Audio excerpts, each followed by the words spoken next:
6 minutes until I get the call from the animal intuitive. Yesterday was the 2-year anniversary of my soul child, my soul dog, passing. And I just want to see if, she has any words for me, maybe some guidance or anything like that. Gonna make me some tea, of course, and just wait for the call. So I've really been doing animal communication my whole life. My earliest memory of recognizing that I was doing animal communication was when I started riding horses when I was little. I was like 9 years old, and I noticed that I would just kind of know things about the horses before I even got to the barn for my lessons. And when I try to take her to the vet, then they were still telling me that it's her allergies. And one night it was getting so bad, she hadn't eaten all day, she wasn't using the bathroom, and so I took her to the emergency room, and he didn't want to look at her file at all. He was like, "You need to put her down." And I kind of figured that was already coming, and then the guy told me that I was selfish for wanting to say goodbye to my dog. I told him that I wanted to be in the room with Pepper when Pepper passed, and he yelled at me, literally yelled at me, and told me that I was being selfish. And I was like, you're not going to deprive me of the last chance to say goodbye to my dog. And before I finished that sentence, he walked away from me. And then when he was putting Pepper down, he made a joke and was like, "You've been pretty high on medications, haven't you?" And it was just a really traumatic experience. I might not say anything for a minute. I'm just going to make sure I've got the right dog, and then we'll go from there, okay? Okay, thank you.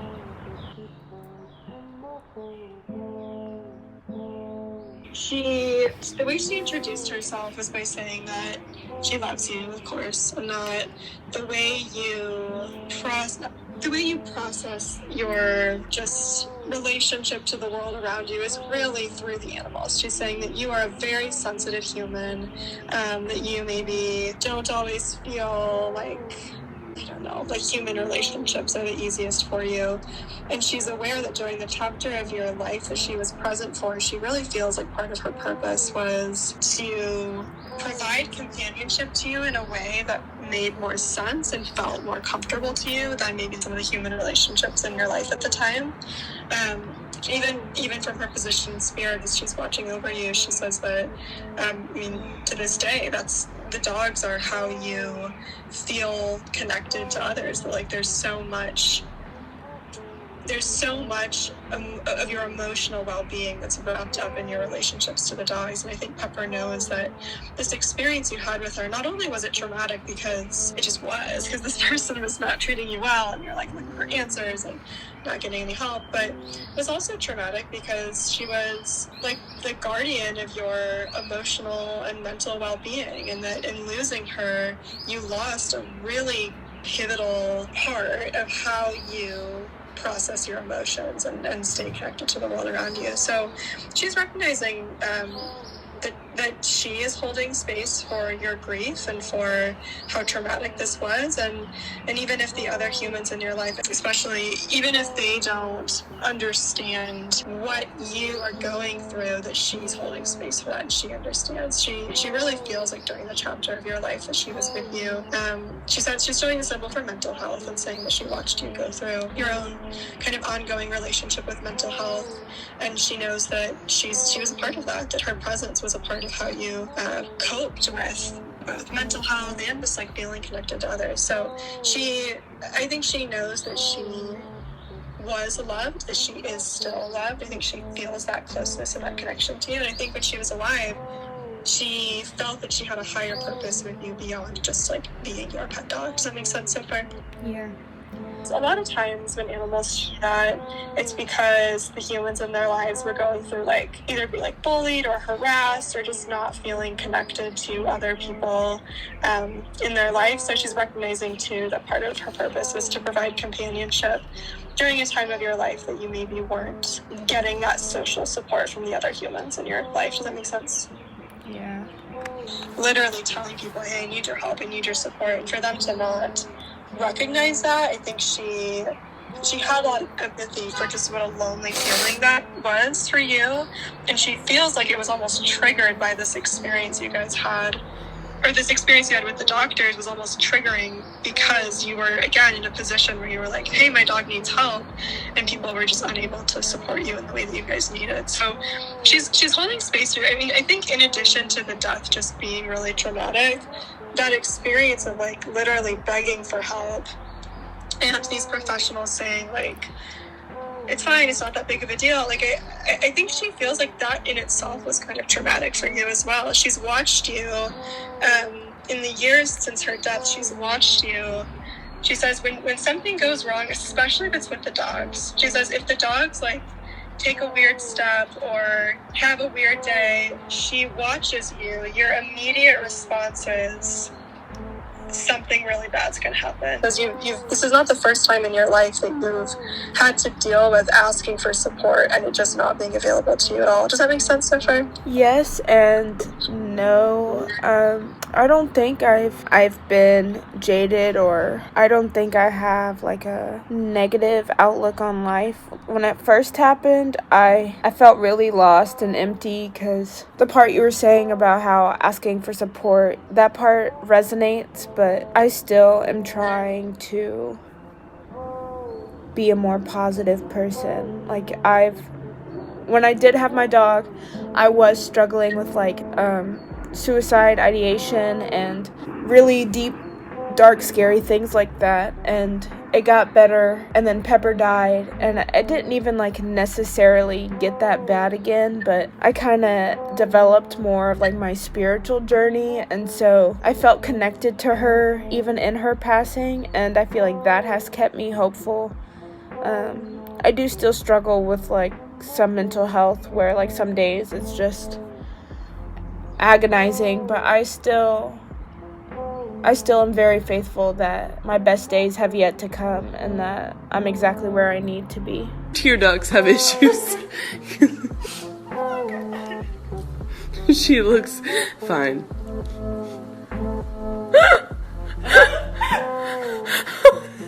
What's wrong with your face?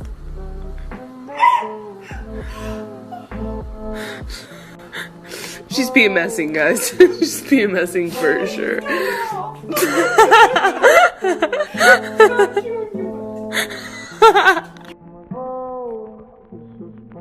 I found my dream spot. Not only did I find my dream spot, babe, I think it's a place I could stay for 2 years.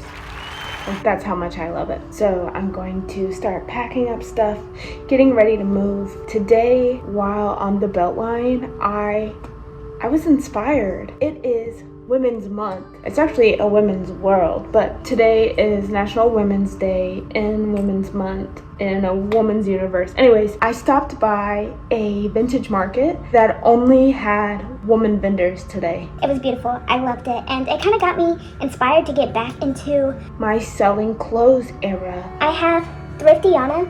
I'm supposed to be starting to post thrift content on there. You girls just been slacking, but no mas.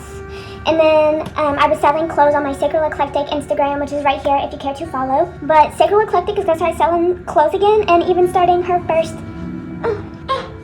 pop-up this month. So if you want to see me prepare for all that, that's going to be on that page. I will put it after this video. There should be like something to click on, so it'll take you right to there. I've had a long day. I got a headache. I'm going to get some journaling done, and then probably take a nap.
This is my Pussy Power tea.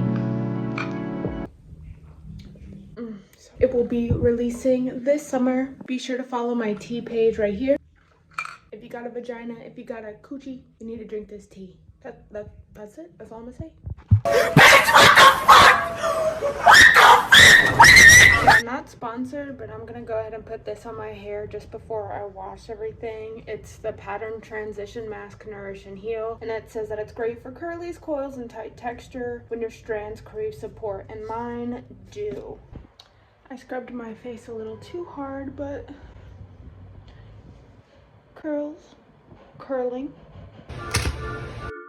Talk about she looking for the check. Here you go. Talk about she looking for the check. Check. So you think I fell? I'm too low. Am I sitting with me? So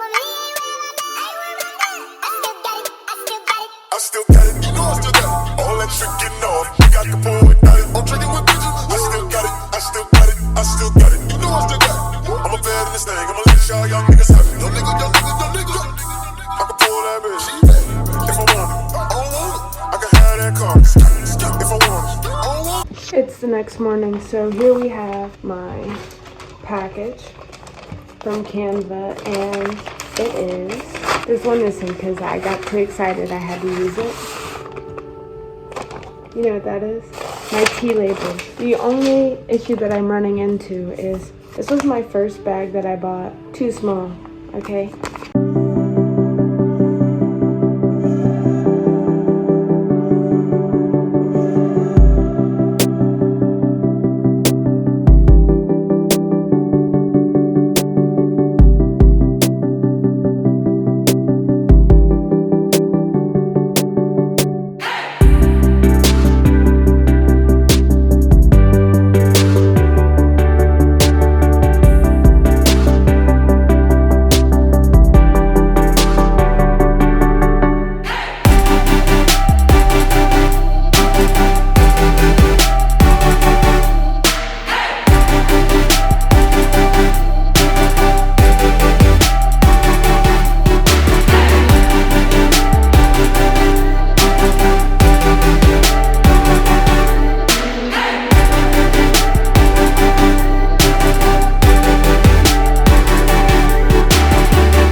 I've had like the energy to pick up my camera and actually talk to you guys, but here is what is on my mind. 1, I am choosing courage over comfort. I heard this affirmation while I was doing some new moon yoga, completely just like set some things in motion for me. Then I learned about the 68-second method, about manifesting. You just have to have your mind on the pure thought of holding your intention for 68 seconds. So let's say you want to drive a G-Wagon. Picture yourself driving the G-Wagon for 68 seconds, right? Just you in the road and the little Mercedes symbol knowing that you're in the G-Wagon, okay? The average human holds their train of thought for 8 seconds. Now, keep that in mind, okay? You only hold your attention span for 8 seconds. I got 8 seconds to try to get your attention before you're onto the next thought or you onto the next thing. But pay attention, I'm talking to you. Then you have to think about that thing for 68 seconds. Technically it's 17, but you want to get to 68. Like 68 needs to be the minimum. I'll link the video in the description box below that will go into like all the explanations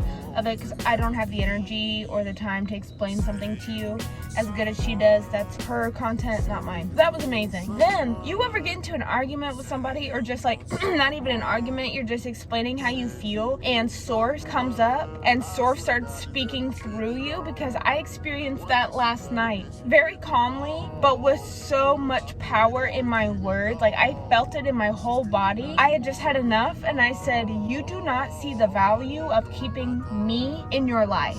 And from that moment, we both understood that I know that this person knows that they do not understand my worth. They don't understand my worth. And I just want to say to any woman out there, girl, gay, or they, you should never, ever, ever, ever, ever have to explain your worth to somebody. I always say this, but if you feel like you have to constantly keep going on and on and on about what you deserve and how you want this person to treat you, you gotta say it one time.